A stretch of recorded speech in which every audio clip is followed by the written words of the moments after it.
Zipho Sikhakhane is a sought-after global speaker, thought leader, writer, and business strategist. She also serves on several boards and has a Master of Business Administration from Stanford University in the United States. A lifetime entrepreneur and angel investor, she also founded EMZ Advisory, a management consulting firm operating since 2015, enabling leaders and businesses to unleash their growth potential. In this podcast, she shares about her journey to self-discovery and accelerated growth in life, career, and business on a more intimate setting, a podcast. Welcome to Mastery Sessions with Zipho. Optimism for leadership success. We've had a conversation about optimism.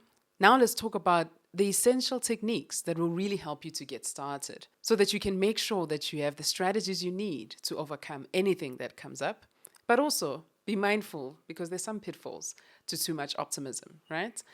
There are some strategies and there are some techniques that I'll introduce that you can leverage, but feel free to add your own.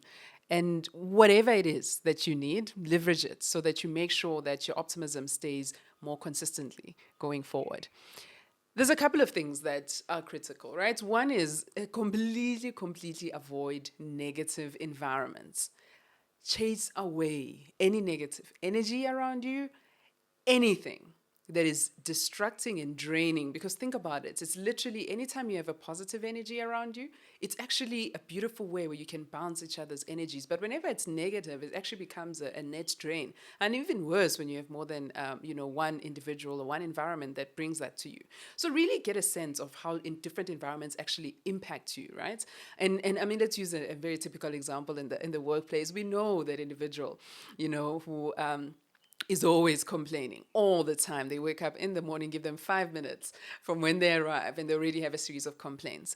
The fact of the matter is that, it's well known actually that they use the number 5, right? And they say about the number 5 that most of the time, you become an average of the top 5 people that you spend your time with, the top 5 people that you spend time with. So ask yourself, what are the kind of people that you're surrounding yourself with? I mean, typically average, and then what kind of energy and what kind of environment are they creating around you? So I'm relentless when it comes to this, whether it's my personal space, professional space, I have zero tolerance. I have zero space for it because all it does, it makes me less effective to be in those kinds of environments when they're around me.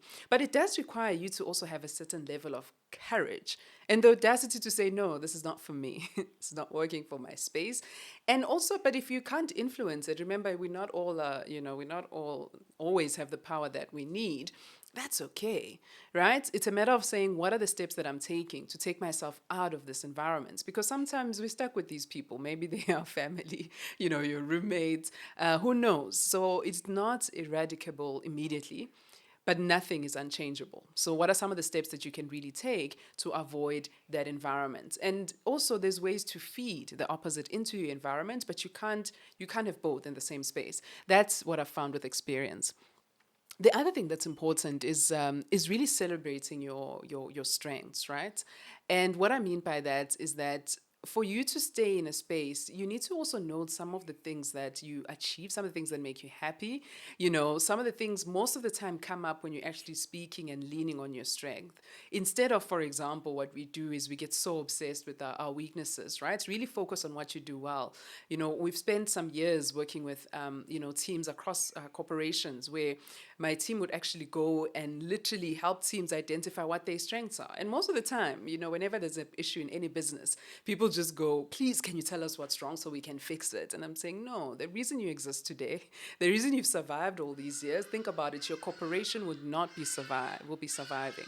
There's a reason why your corporation survived to this point. Some have existed 100 years, some have existed for 5 minutes. What are some of the things that have really helped to sustain you? That's what your strength is. That's what the DNA of your organization is. It's the same with an individual. We've got strengths that we all leverage.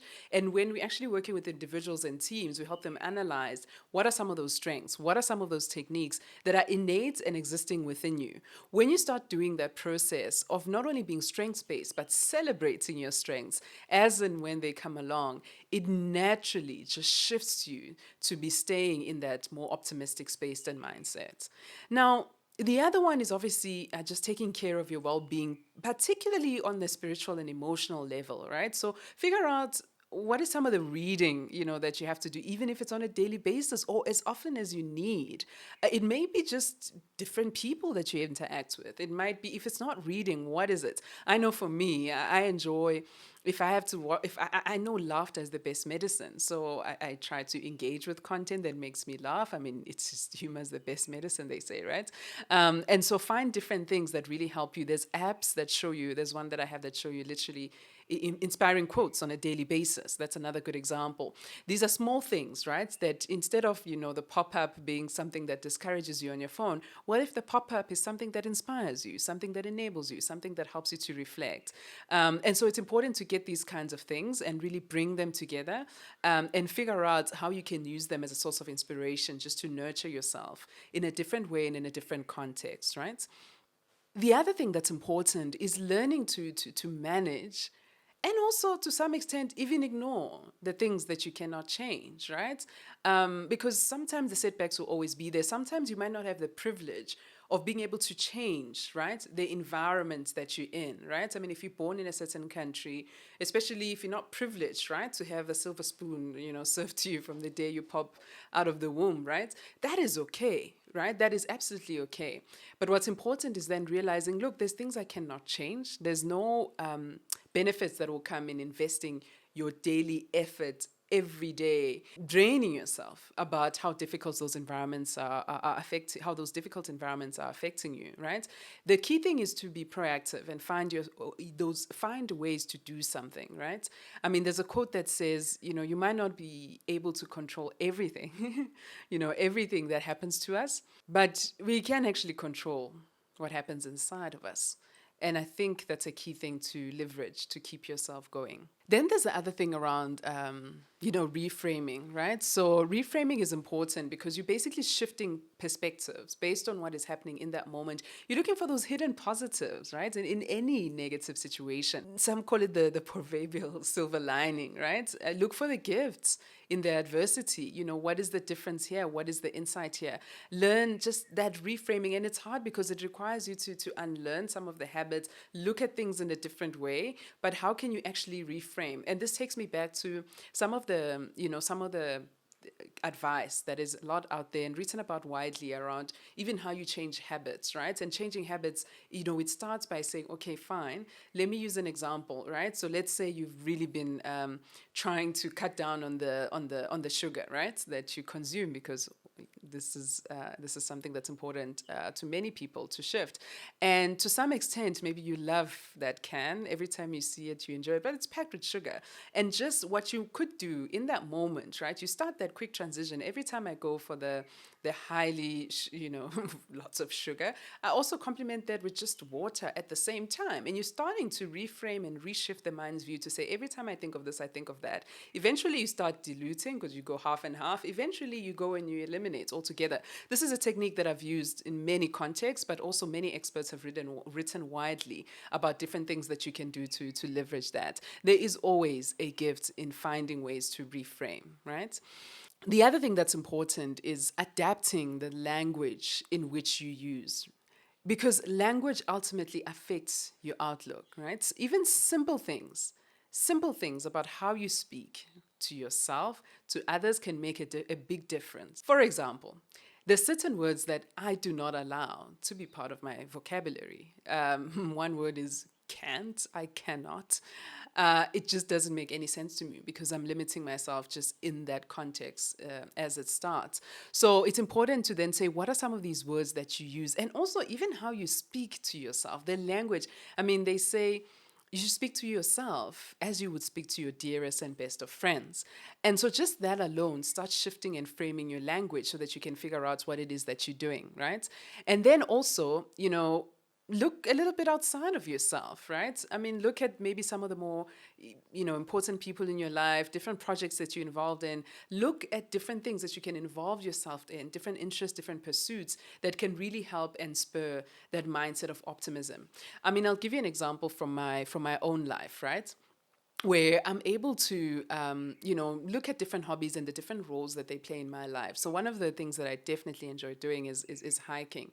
And I love hiking. When you're out there in the mountains, you sort of there on your own or with a group, and it's just nature surrounding you. But one of the beautiful things there is that most of the time, there's some big steep highs and maybe some steep lows. So there's those peaks and there's those valleys. And as I'm working towards that peak, it's always difficult. But when you get to the top, whether it's the 10th or 15th kilometer or 20th or even the first or second day, by the time you hit a milestone, there's that feeling you get at the top, right? From this activity where you say, you know what, I'm actually able to achieve these great heights, right? This view, this mountaintop perspective is actually possible for me to see and look how beautiful the world is. So there's different activities that you can do that can actually help you be a little bit more optimistic than you are at this stage. But of course, too much optimism can also be problematic. Let's accept it. And, as a serial, entrepreneur myself, I know that my optimism is what enabled me to keep building my ideas. And as soon as this one succeeds, I move into the next one, right? And thereby I've been able to create employment opportunities and help so many corporations, right, on their journey to success. In the context of entrepreneurship, as an example, extreme optimism makes a big difference, right? If I listen to any of my mentors, in the stage of my life where I transitioned to fully focus on building my own ventures, I wouldn't have made it anywhere. I wouldn't have made it far because none of them bought into it, right? As much as I'd known them for a very long period of my life, they couldn't support it. But from their perspective, it didn't make sense. From mine, it's the only truth that made sense to me. And when I followed my heart and I went for it, I have had no regrets, right?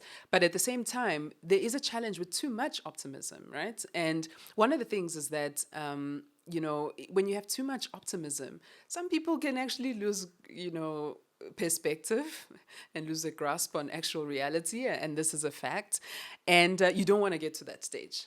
That's not what this is about, Yes, optimism can urge us in the right direction, but sometimes it can lead you astray. It's as if you're walking in blind, not looking at where you're going. And you can make some ill-advised decisions, right? And even see some big failures. And so it's important to know where you should have your limits, right? When it comes to optimism. And if you don't know where the limit is, it's okay. Just assign a few parties in your community and say, you are my optimism police. When it's too much, you tell me, and I'll switch it down. But it has to be people that you trust so that you know that they'll be doing that with your best interest at heart, because ultimately those are the kind of people that you need to be surrounding yourself with. And so it's important to get the balance right as much as possible so that this whole process becomes sustainable. And I can share some examples, right? I mean, if we pick someone, maybe a globally relatable example, there's Richard Branson, right? So, I mean, he's a relentless optimist, okay? In the context of business, for example. So if you look at someone like him and you look at his journey and his story, in the beginning, for most people, there's no logic in expecting, something as simple as a music label to actually successfully lead to a startup that could, of an international airline and also a mobile phone carrier. But the moral of the story is that he just believed he could do it, right? Irrespective of the unprecedented difficulties that are involved, you just believe you can do it, like you can. Even in my own personal context, I get asked many times, as many groups that I've inspired in different contexts, with insights. And one of the questions that I get asked, but from South Africa all the way to Stanford Business School in the United States, I mean, there must have been some secret sauce. Like, what is this thing that you did differently? And I mean, they look back at me as if I'm going to give this answer, that'll make the sky open up and show them the true meaning, right, of what this life thing is about. But it's always, the answer is always exactly the same, that the only thing I did different is that I just put my hand up and I just said, what happens if I try? I mean, I believed I could do it. I didn't focus on the odds or the chances but this person had this experience and who are you too? It was just about the mindset and I completely went for it. And to be honest, that's how I approach most things in life. I just say, what happens if I put my hand up? And if it doesn't work, that's okay. But if it did, I then move on to another stage of life that maybe possibly I wouldn't have access to if I didn't actually put my hand up. And having been born in South Africa, right? We've been very privileged that, we come from a very complicated history, right? I mean, I was born in the apartheid era and sort of grew up in the context where the country of South Africa was actually transitioning from an extreme period of suffering, of struggle, of segregation, which created so much damage, right? That it's taking us decades as a society to recover and really thrive from that. But if you look at some of the leaders, right, throughout the struggle, I mean, there were so many of them who sort of led the journey that led to the freedom of the Republic of South Africa, but also to some of the opportunities for equality that we all have today. You start realizing that these are the kind of individuals who never stopped fighting for freedom, never stopped fighting for freedom.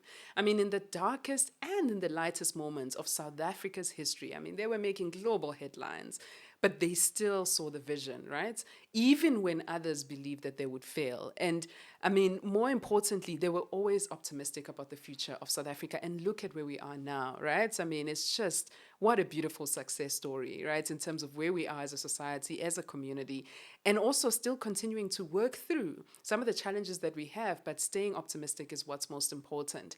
And so I like referencing the example of South Africa, because in a country that we are in now, it's very easy for all of us, or any of us in the South African context, it would have been very easy for us to actually just go, this was too much, this is the moment where I give up, it doesn't make any sense. Yet there's just the spirit of collaboration or finding different ways of trying to make it work. And we will keep trying, because that's what optimism is all about.